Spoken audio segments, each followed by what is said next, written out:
The 18th of July 1944, 10:41 hours. Southern Germany, near Augsburg.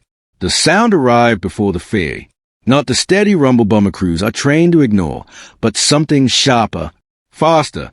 A scream that slices through the sky like torn metal.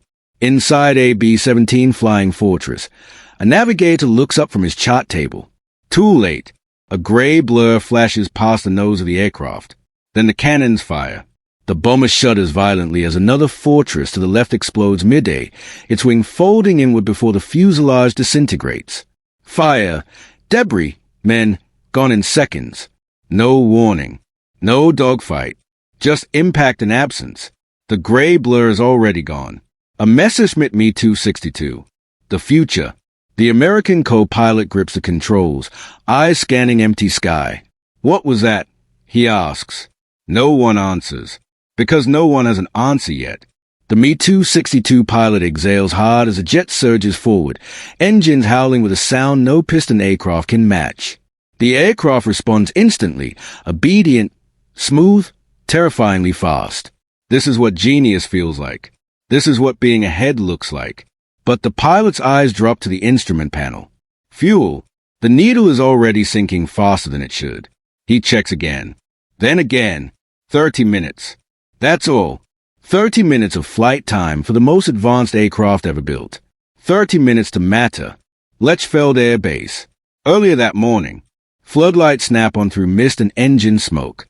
Mechanics run, not walk, across concrete scarred by bomb craters hastily filled with gravel and prayer. Orders are shouted over one another, boots slipping on damp ground. The jets wait. Sharp noses. Twin engines. Shapes that look less like airplanes and more like weapons.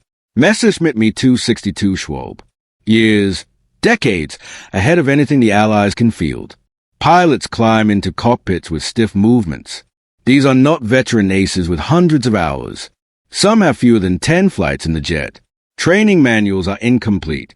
Instructors are gone, killed early in the war flying machines that already feel obsolete.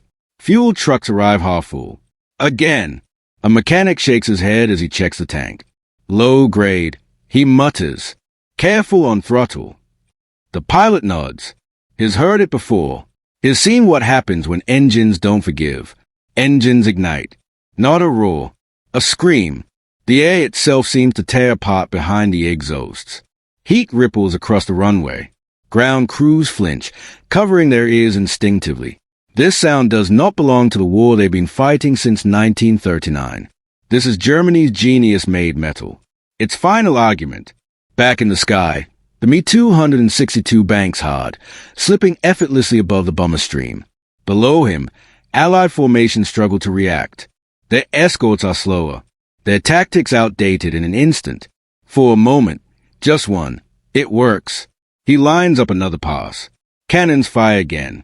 Another bomber disintegrates. The sky fills with smoke and falling metal. And then the warning lights flicker. Fuel pressure. The pilot swears quietly inside his mask. The jet can outrun anything, but it cannot outrun the clock. Behind him, American P-51 Mustangs begin to tane, not in panic, but calculation.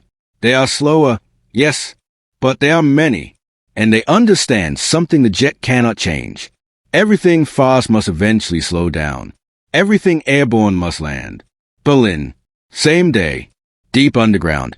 Luftwaffe officers listen to reports with rigid posture and clenched jaws. Enemy bombers destroyed. Pilots shaken. Interception successful. The future has proven itself again.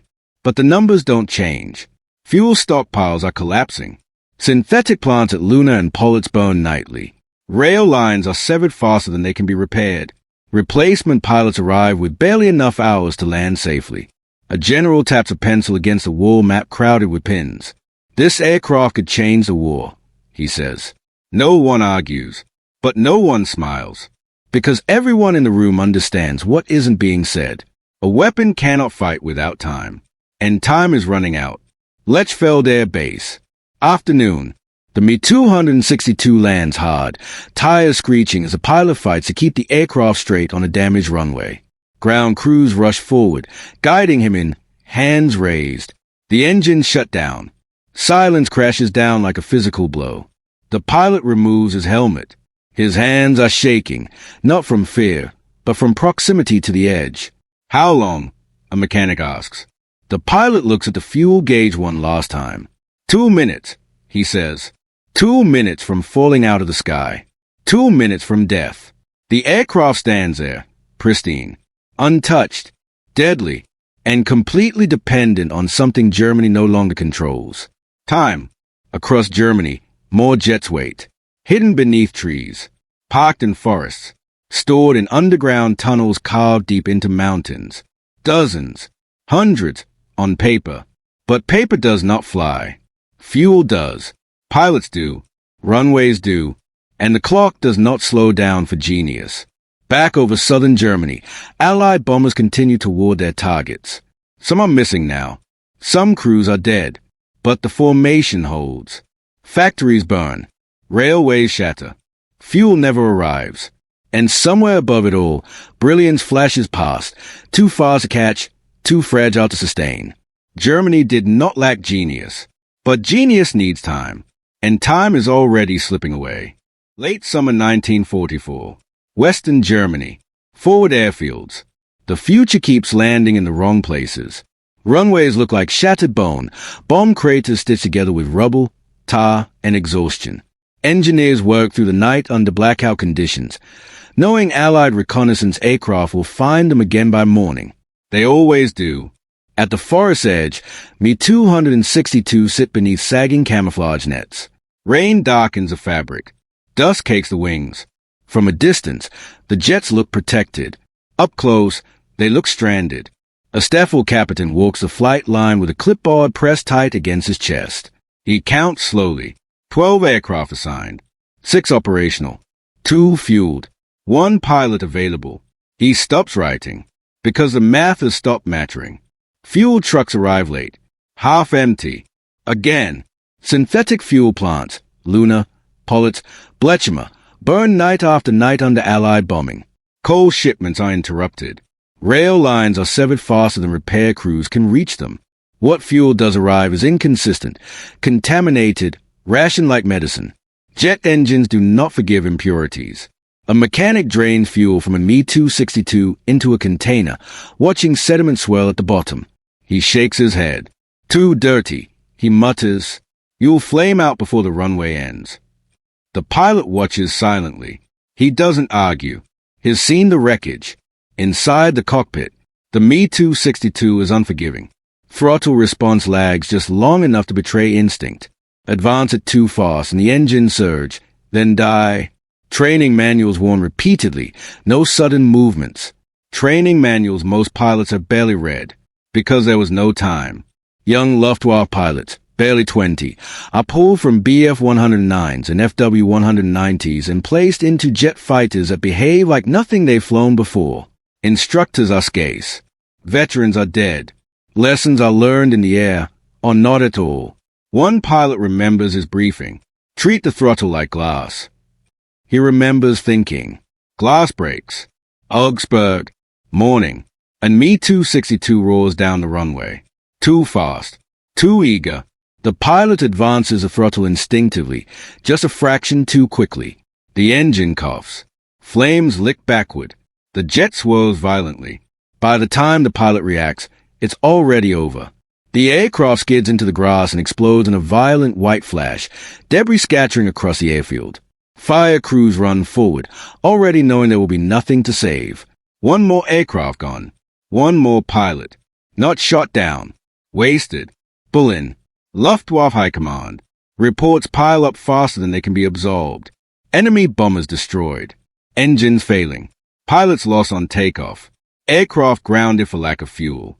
The contradiction becomes unbearable. The Me-262 is lethal in combat, and lethal on the ground. A senior officer finally says what others avoid. We built an aircraft faster than our ability to support it. No one disagrees, because speed does not move fuel trains. Speed does not train pilots. Speed does not repair bombed runways. Speed demands stability. Germany has none. Back in the air. When Me-262s do reach Allied formations, the results are undeniable. Bomber crews panic. Formations break. Escort fighters struggle to keep pace. For a moment, Allied planners worry. Then they adapt. P-51 Mustangs stop chasing bombers. They begin circling jet bases instead. They wait, patiently, for Me-262s during takeoff and landing, when jets are slow, vulnerable, predictable. An American pilot radios calmly, "Jets taking off below. We'll handle it." And they do. The future is shot down in its weakest moment. By late 1944, the Me-262 is no longer spoken of as a miracle. It is spoken of as a symptom. A machine designed for a war Germany can no longer afford to fight. Each sortie becomes more desperate. Each success costs more than it delivers. The jet destroys bombers, but cannot stop the bombing. It frightens pilots, but cannot protect factories. The realization spreads quietly through the Luftwaffe. They have outrun their own logistics. They have built tomorrow, without the means to survive today. And the war does not pause to admire innovation.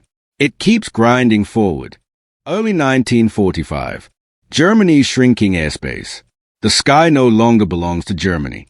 Allied fighters roam freely above shattered rail yards and burning refineries, circling with the confidence of men who know they will not be challenged. The Me-262 still appears, but only in flashes. Brief, violent interventions followed by long stretches of absence. The future no longer arrives in formations. It arrives alone. At an improvised airstrip carved out of frozen farmland, a Me-262 waits to the edge of the runway. Snowmelt pools and bomb scars. The wind cuts across open fields, rattling loose panels on nearby sheds. The engines idle unevenly, their pitch rising and falling like a nervous breath. Inside the cockpit, the pilot's gloved hands rest lightly on the throttle. Too lightly, according to instinct. Glass, he reminds himself. Treat it like glass. A mechanic leans in close, shouting over the turbine whine. His face is smeared with oil and exhaustion. "You flame out," he yells. "You don't get another chance." The pilot nods without looking at him. He already knows. Fuel for this sortie has been siphoned from 3 different sources. The mixture is questionable. The runway is patched. The weather is wrong. Everything about this flight says don't go. But the bombers are coming. They always are. Above central Germany. The Me-262 climbs with effort, engine straining as it pushes through thin cloud. The pilot levels out and scans the horizon.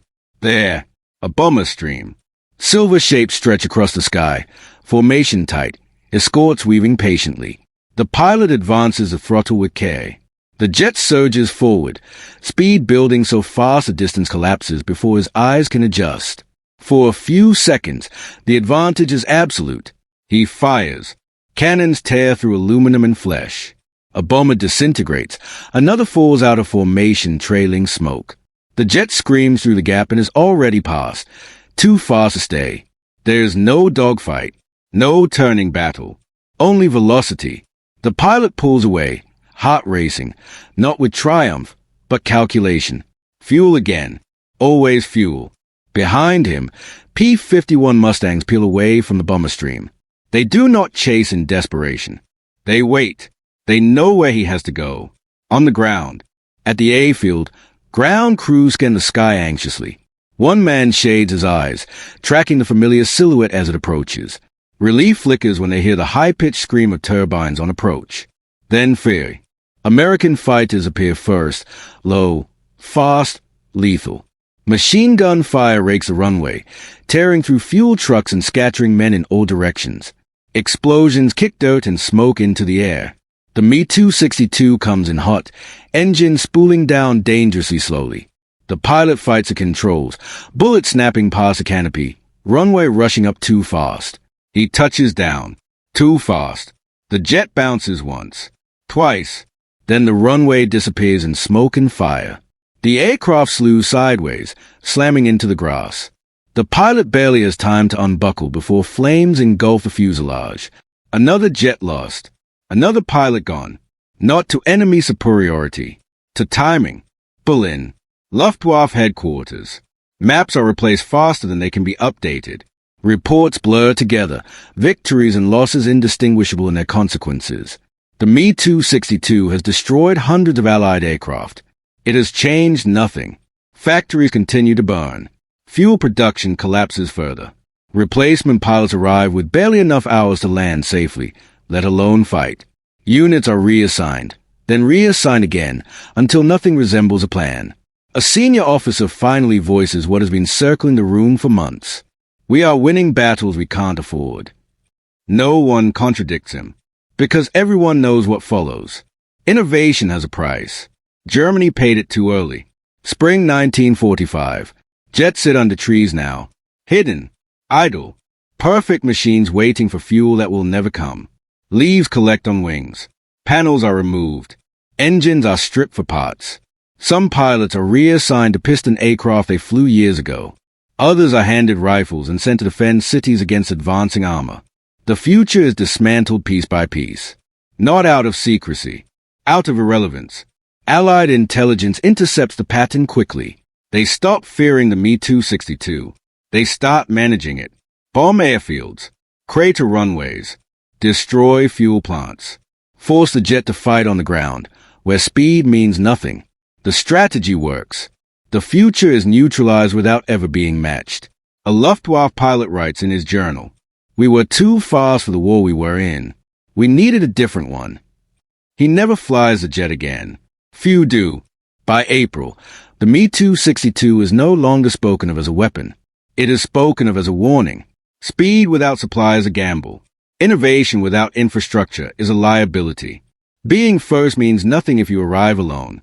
The jet age was born in combat, but combat was not ready for it, and Germany was already bleeding out.